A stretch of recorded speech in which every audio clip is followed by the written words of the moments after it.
Oi, gente, tudo bem? Eu sou Ana Carolina, sou psicóloga e tô aqui novamente a convite do Instituto Fonte Viva para conversar um pouquinho com vocês. Hoje eu vou falar a respeito do tema que é extremamente importante, não é de agora, não é que ele surgiu com a pandemia, mas que é um processo de colaboração, um processo de comprometimento que a gente desenvolve com o outro, com uma equipe, com a nossa família, com as pessoas, né, que estão à nossa volta. E para eu tentar explicar um pouquinho o que eu penso, né, o que eu defendo sobre essa ideia, eu vou falar um pouquinho para vocês de uma ideia que existe na psicologia, que vem lá do existencialismo. E eu começo perguntando, né, o que vocês entendem por liberdade? Se eu perguntar para vocês, o que é liberdade? O que é um ser livre? A gente pode pensar várias coisas, desde que, uma pessoa livre é aquela que faz o que ela quer. É uma pessoa que é isso. Se compromete ou não se compromete. Ela tem a livre escolha, ela pode escolher o que ela quer. Só que, de acordo com Heidegger, que está dentro do existencialismo, ele considera o ser humano como um ser livre, como um ser aberto para possibilidades. E um ser livre, aberto para possibilidades, ele tem responsabilidade. Então, sim, dentro da perspectiva dele, o ser humano, ele é um ser de escolhas, ele é um ser livre. Ele é um ser que pode pensar, tem essa autonomia, tem esse questionamento de se comprometer ou não, de fazer uma coisa ou fazer outra. A gente tem essa condição. Só que a liberdade, ela é algo que foi imposto a gente, ela foi nos dada. E cabe a mim utilizá-la da melhor forma possível, no sentido de eu posso utilizar esse meu questionamento, essa minha liberdade de poder fazer o que eu quero com responsabilidade. Ou eu posso pegar essa liberdade como um peso, como um fardo, e não enxergar que tudo o que eu faço tem uma consequência. O que eu faço ou o que eu não faço vai chegar até o outro. Então, se eu me enxergo como um ser humano, como um ser de possibilidades, como um ser que interage com outras pessoas, porque nós somos seres sociais, o ser humano, ele precisa desse contato, ele precisa desse movimento, a gente precisa desse movimento, eu consigo me enxergar de uma forma muito diferente. Eu consigo me abrir, eu consigo me posicionar de uma forma muito diferente dentro da minha casa, dentro de uma organização.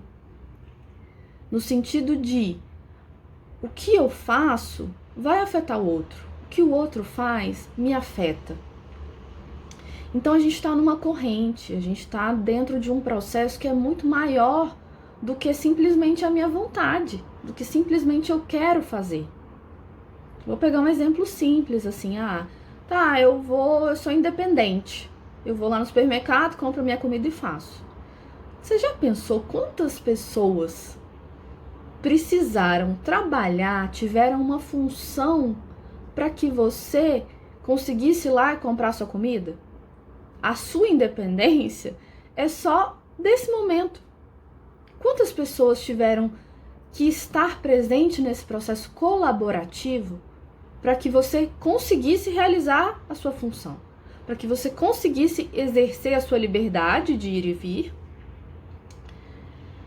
Então a gente precisa entender que, além da minha responsabilidade, além do meu comprometimento, tem uma coisa muito maior, tem uma coisa muito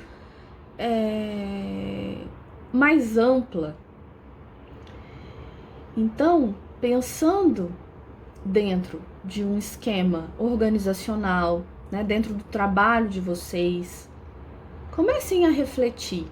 Eu tô pensando só na minha função, eu tô pensando só no que eu desenvolvo, que sim, tem uma importância enorme, mas eu consigo fazer o link?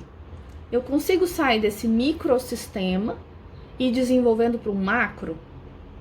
É claro que eu preciso me enxergar, porque esse ser livre, né, que, por exemplo, Heidegger fala, que é um Dasein, que a gente chama, né, na psicologia, eu estou inserida dentro de um contexto? Eu estou me enxergando além de mim mesma? Porque se eu não tiver, eu estou fazendo alguma coisa errada. Eu preciso perceber que eu tenho uma importância, eu tenho um legado, a gente pode dizer, dentro do meu trabalho, dentro da minha família, mas que ele cresce. Ele é muito superior, ele é muito mais amplo do que só me enxergar, do que só me perceber. Então, a reflexão que eu trago para vocês hoje é essa. Como é que vocês estão se enxergando? Né? Como é que vocês estão exercendo a liberdade de vocês? Como é que vocês exercem o comprometimento que vocês têm dentro do trabalho, com a equipe de vocês? Como é que vocês exercem o comprometimento dentro da casa de vocês? Como é que vocês dividem, por exemplo, as regras? Quem vai limpar a casa, quem não vai, quem cozinha, quem lava? A gente está dentro de uma cultura muito importante e que nesse momento a gente está tendo que repensar várias coisas. Então não dá para a gente simplesmente se enxergar e se anular de todas essas relações, de todas essas outras ideias que são integradas. A gente não está separado, a gente está dentro de um sistema, a gente está dentro de um mundo. Então se a gente está dentro desse sistema e desse mundo, a gente está interagindo com as pessoas. Então eu não posso me ver separada, eu não consigo me enxergar fragmentada. Então repensem aí, eu acho que isso é uma coisa muito importante. Eu vejo assim como um divisor de águas. A partir do momento que a gente consegue entender que a gente é responsável pelo que a gente faz e pelo que a gente não faz. Muitas vezes eu escuto, Ana, mas eu não fiz isso. Mas isso aqui não era a minha parte. Mas você é responsável sim. Eu não sou responsável pelo outro, porque o outro que ele não fez, pelo que ele não fez. Mas a gente tem uma participação nisso. Então, repense, reflita, porque não funcionaremos, né? A gente já não funcionava e a partir de agora eu acho que cada vez mais cresce esse movimento de olhar para fora, né? De se entender, porque eu preciso me entender, eu preciso conversar comigo, mas eu preciso entender o movimento que está acontecendo. O que chega até mim e o que eu ofereço para o outro. Essa relação é extremamente importante. Enfim, espero que possa ter ajudado vocês. Qualquer dúvida, estou aqui. Tenham todos um excelente dia.